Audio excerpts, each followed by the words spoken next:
केजरीवाल जी ने जाके झूठ का पुलिंदा फैलाने की कोशिश नहीं की, मगर उसके बावजूद किसी कोर्ट से मनीष सिसोदिया को रिलीफ नहीं मिला।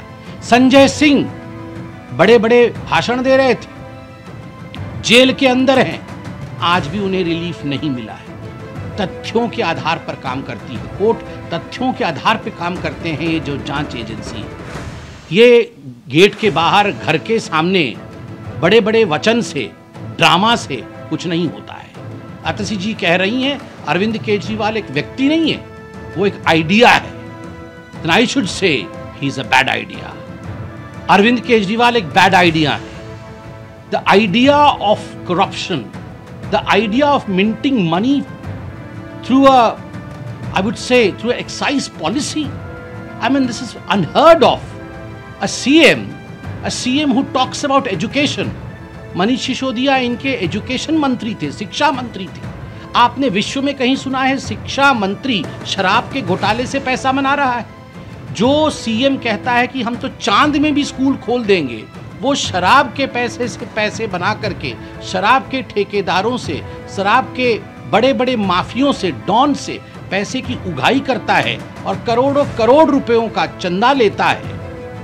क्या यह विषय आज दिल्ली से छुपा नहीं? लोकसभा निर्वाचन घोषणा হয়ে গেছে, লোকসভা নির্বাচনের মুখে এই গ্রেফতার আরো বেশি করে প্রমাণ করে দিচ্ছে যে বিজেপি নিশ্চিত তারা ফিরে আসবে না। সেই কারণে মরিয়া হয়ে সমস্ত রকম লোক দাঁত বার করছে, সমস্ত রকম চক্ষু লজ্জার মাথা খেয়েছে এরা। না হলে ভোট ঘোষণার পর এই গ্রেফতার হতে পারে না।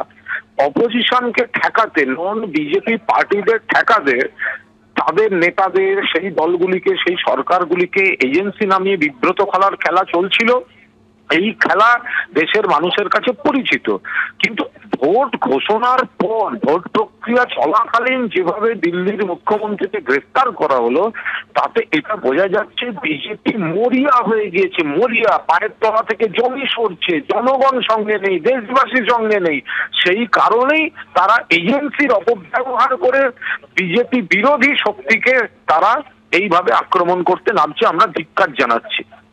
কুণালদা, কিছুক্ষণ আগে রাজ্য বিজেপি সভাপতি সুকান্ত মজুমদার বলেছেন দিল্লির মুখ্যমন্ত্রীকে গ্রেফতার করলো ইডি, পশ্চিমবঙ্গেও একই অবস্থা হবে।